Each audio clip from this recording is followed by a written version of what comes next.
So the framework that I've evolved over time is to focus not on the individual dish that we're making, but the balance, meaning that every meal has to have a dominant protein and vegetables presence, and then a relatively smaller carbohydrates and other fried stuff.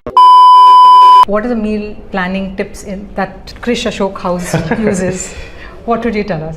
So part of my productivity hacks, one is obviously definitely use appliances like the electronic pressure cooker, which is Instant Pot is the most popular brand, but any brand of electronic pressure cooker, which just takes the headache out of pressure cooking. No whistle, you don't have to wait, you don't have to risk whether it's going to explode. It'll quietly do it, it'll reduce, it'll automatically take care of stuff. It'll not overcook, all of that is there, right? It takes the headache off that. Definitely for sure embrace the microwave a lot more. It is very efficient. If you want to just heat some water for your tea or green tea or something, that is the most efficient, energy efficient way to heat, right? Okay. And therefore it is also fantastic for parallel processing. If you're using a stove, use the microwave, right? And then definitely embrace the fridge, right? So the way I would say is that the ways I prep, one is that if you're cooking dal, right? I end up pressure cooking 2 to 3 times more dal than I need, and then I refrigerate it, right? It'll last for a week. Every time you just take it out and then make the dal, rather than you having to wait half an hour to do that, right? The second thing I do is that I also, sometimes on the weekends, every weekend I might make one base gravy. So what I'll do is that I'll take tomatoes, onions, cashews, some whole spices, garlic, and I'll boil them together and then make a paste and then freeze that. So next time I want to make butter chicken or paneer makhani, take 2 cubes of that makhani gravy, add it straight to your dish, and then in 5 minutes your dish is done, right? You can make a chettinad gravy, a Bengali based gravy, and you have variety, right? So freezing base gravies is absolutely another sort of hack.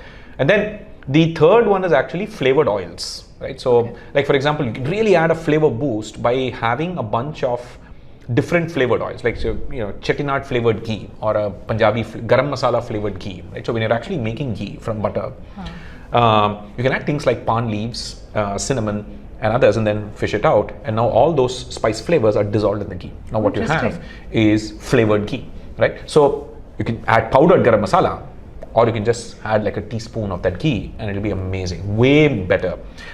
So the Chinese and Japanese keep flavored oils all the time, right? The Sichuan chili oil and garlic oil and so on. Same thing, make it with Indian sort of ingredients, right?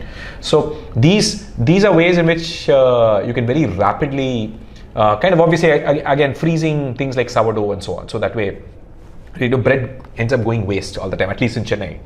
Right, and you do want to freeze, and I'm running out of space in the freezer now, right? So I don't end up storing the cheap bread, only the sourdough bread gets special.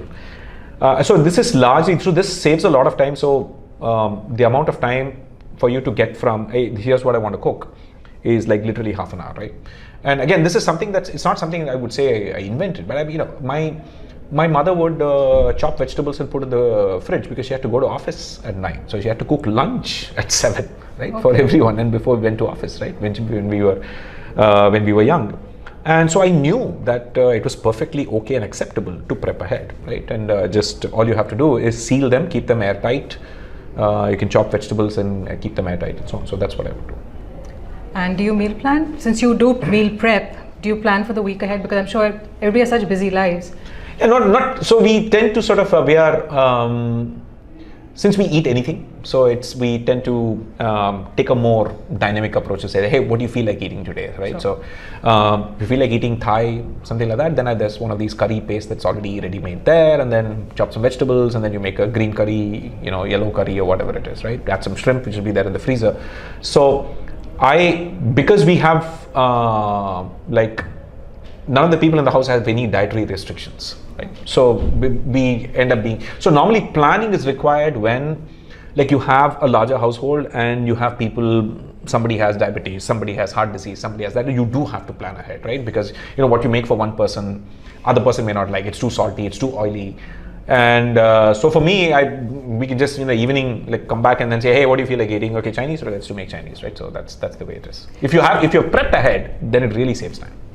Yeah, that's actually at Kistra Press we do a meal plan. So I send out a meal plan every week. Yes. Where the reason why we started it was every day the maid used to come, Didi, aaj khane mein kya banaye? Yes. And you get sick of trying to figure out what. Yes. And so our meal plan covers everything that from lunch, breakfast, dinner, Yeah. evening snack, bus snack, tiffin. Yeah. So you're covered for 6 meals. Oh, yeah. So then it's easier for the mother who's running around. Yes. And then we send it on a Saturday so that you have time to prep, shop, Yeah. and then you have time to figure out. You take everybody's opinions also into consideration. Correct, and then you have a basic framework to work with. Yes. And then obviously you'd have to keep people's choices in Okay. mind. So the framework that I've evolved over time is to focus not on the individual dish that we're making, but the balance, meaning that every meal has to have a dominant protein and vegetables presence, and then a relatively smaller carbohydrates and other fried stuff, right? Okay. And so this is something, as we've grown older, I think, starting to eat healthy and so on. And this idea of eating the vegetables and protein first also causes a smaller blood sugar spike, which again helps you extend your the quality of your life, right? I mean, if you eat the protein and the vegetables first and then the rice, which is not what we do in India, because rice is first and then you pour everything on it and you eat it together, right? And that's something that so we've consciously attempted to change that. So therefore, idea is always that, protein, what do we do, right? Is there shrimp is there fish or shrimp? That's the easiest one because it's literally cooks in 30 seconds, right?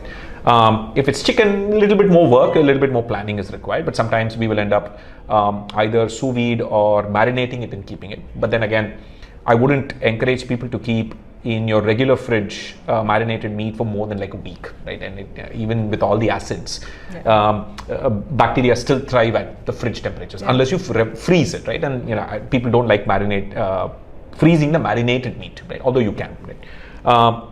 But I would also then, in worst case, plan B is always egg, right? Make whatever you want, fry 2 eggs and your protein intake is done, right? For parenting tips, celebrity interviews, recipes, conversations with experts, DIYs, and lots more. Subscribe to Kids Talk Press now.